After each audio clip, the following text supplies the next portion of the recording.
కేవలము మైనార్టీ ఓట్లు పెంచడానికి ఒక మార్గం. ఎంఐఎం, బీఆర్ఎస్, కాంగ్రెస్ ఈ 3 పార్టీలు కూడా కలిసి వాళ్ళు ఈ బీజేపీ ఒక ఓట్లు తొలగించడము, బీజేపీకి వ్యతిరేక ఓట్లు పెంచడము అనే దాన్ని వాళ్ళు తీసుకోవడం జరిగింది. ఇది వాళ్ళకి మెయిన్ ఉద్దేశం. కాబట్టి ఎఫ్ఆర్సీని మనం తప్పకుండా మనం వ్యతిరేకించాల్సిన అవసరం ఉన్నది. ఎఫ్ఆర్సీ గురించి కూడా మనం స్టడీ చేయాలి దాని విషయంలో. బిఎల్ఏ 2 ఇప్పుడు నెక్స్ట్ ఆగస్ట్ 17కు డ్రాఫ్ట్ రూల్ వస్తుంది మన దగ్గరికి. ఈ డ్రాఫ్ట్ రూల్ వచ్చినప్పుడు దాంట్లో ఫస్ట్ బూత్ బిఎల్ఏ 2 ఆ బూత్ ప్రెసిడెంట్, బూత్ సెక్రటరీ కూర్చొని మీకు డ్రాఫ్ట్ ఆ ఓటర్ లిస్ట్ కూడా ఇవ్వడం జరుగుతుంది. దాంట్లో చూసిన తర్వాత మన బూత్లో మన వాళ్ళ ఓట్లు ఫస్ట్ అన్నీ వచ్చినాయా లేదా చూడాలి మనం. ఇది చాలా ఇంపార్టెంట్. మన వాళ్ళ ఓట్లు వచ్చినాయా లేదా, మనకు వ్యతిరేక ఓట్లు దాంట్లో యాడ్ అయినాయా లేదా, ఐడియా ఎట్లయినాయి తెలవని ఓట్లు లేదు. ఎందుకంటే బూత్ ప్రెసిడెంట్ వాళ్ళకే తెలుస్తుంది. ఎందుకంటే బూత్లో 1000 నుంచి 1200 ఉన్నాయి ఇప్పుడు సంబంధించింది. కొన్నింటి 15 ఉండొచ్చు, కొద్దిగా ఎక్కువ కూడా ఉండొచ్చు హైదరాబాద్ సిటీలో. మీరు దాంట్లో చూసుకుంటే మీరు మన ఓట్లు ఎన్ని వచ్చినాయో మీకు తెలిసిపోతుంది. అందుకనే బూత్ ప్రెసిడెంట్, బూత్లో ఉన్న లీడర్స్ ఇన్వాల్వ్ చేయాలి మనం. అది స్క్రూటినీ చేసినప్పుడు అందరు కూర్చొని దాన్ని కాపీ చేయించుకొని ఎవరెవరు ఓట్లు మన ఓట్లు వచ్చినాయా, మన ఇంట్లో ఓట్లు వచ్చినాయా ఫస్ట్ మీరు అది చూసుకోవాలి. లేకుంటే ఇంత పెద్ద ఎక్సర్సైజ్ చేసిన తర్వాత మన దీని యొక్క మీనింగ్ ఉండదు మనకు. మనం ఫస్ట్ డ్రాఫ్ట్ ఓటర్ లిస్ట్ చేతికి వచ్చిన తర్వాత బిఎల్ఏ 1 బిఎల్ఏ 2కి ఇస్తాడు.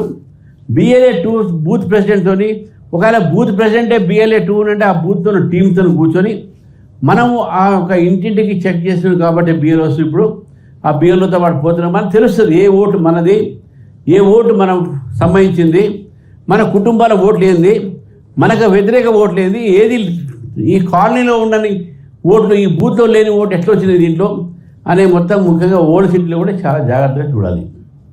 ఏదో అయిపోయింది ఇప్పుడే ఉన్నట్టే ఒక ఎత్తు అయితే ఇప్పటి నుంచి ముందుకు పోయేది పెద్ద ఎత్తు. అది సెకండ్ ఫేజ్. అది మీరు ఒకటి గుర్తుపెట్టుకోవాలి.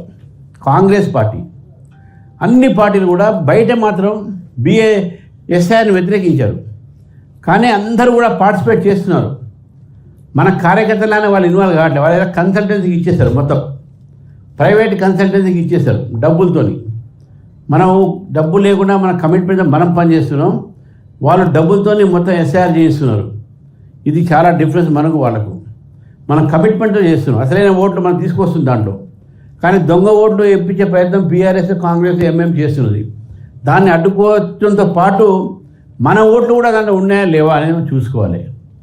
ఇప్పుడు ఫార్మ్ 7, ఫార్మ్ 8, ఫార్మ్ 6 ఇవన్నీ ఇప్పుడు రోడ్లు వస్తాయి.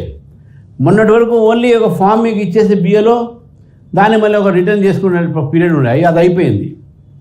కాబట్టి ఇది చాలా ఇంపార్టెంట్ ఫేజ్గా భావిస్తూ మళ్ళీ బిఎల్ఏ 1 బిఎల్ఏ 2గా దాంతోపాటు లోకల్ స్థానిక నాయకులు కూడా స్థానికంగా ఉన్నటువంటి వాళ్ళు చూస్తేనే మనకేం సంబంధం కాకుండా స్థానికంగా ఉన్నటువంటి నాయకులు కూడా దయచేసి దీన్ని ఇన్వాల్వ్ కావాలి. ఇన్వాల్వ్ అయ్యి వాళ్ళకి డైరెక్షన్ ఇవ్వాలి. మనం ఎంత పెద్ద నాయకుడు సరే మన బూత్లో మన ఓటు మనకు ఉందా లేదా చూసుకోవాలి. ఎందుకంటే మనం చాలా బిజీలో ఉండి అన్ని మన ఓటు మనం మర్చిపోతాం, అది కూడా చూసుకోవాలి. ఇవన్నీ కూడా జాగ్రత్తగా మీరు చేయాల్సిన పని అవసరం ఉన్నది. ఇది చాలా ఇంపార్టెంట్. నేను ఫేజ్ వైజ్గా కొన్ని ఉన్నాయి. చివరికి ఒక మాట చెప్పి ముగిస్తాను మీకు. దీంతో పాటు ఇవన్నీ ఎలక్టరల్ ప్రాసెస్ అంటే ఎలక్షన్కి సంబంధించిన ప్రక్రియ. ఇప్పుడు రాబోయేటువంటి అసెంబ్లీ, పార్లమెంట్ ఎలక్షన్స్ అంటే దీని మీద ఉంటాయి. జిహెచ్ఎంసీకు జరిగే ఎలక్షన్స్, రేపు ఇతర కార్పొరేషన్ జరిగే ఎలక్షన్స్ కూడా ఇదే ఓటర్ లిస్ట్ మీద జరుగుతుంది. కాబట్టి మన ఇన్వాల్వ్మెంట్ అనేది కార్పొరేషన్ లెవెల్లో కూడా చాలా అర్బన్, రూరల్ ఏరియాస్లో అందుకే ఐడెంటిఫైబుల్ ఓట్స్ ఉంటాయి కాబట్టి పెద్ద ప్రాబ్లం ఉండదు. కానీ అర్బన్ ఏరియాస్లో చాలా కష్టంగా ఉంటుంది ఐడెంటిఫైడ్ ఓట్స్. కానీ దొంగ ఓట్లు వచ్చే ప్రమాదం ఉన్నది. దీని డూప్లికేట్ చాలా వరకు వెళ్ళిపోతున్నాయి.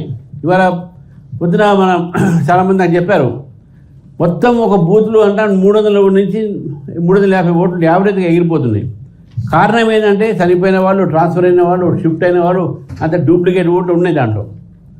అంటే ఒక యావరేజ్గా ఒక బూత్లో 300 ఓట్లు ఎగిరిపోతుంటే 1000 ఒక బూత్లో ఉన్నటువంటి ప్లేస్లో ఎన్ని ఓట్లు పోతే ఒకసారి మీరు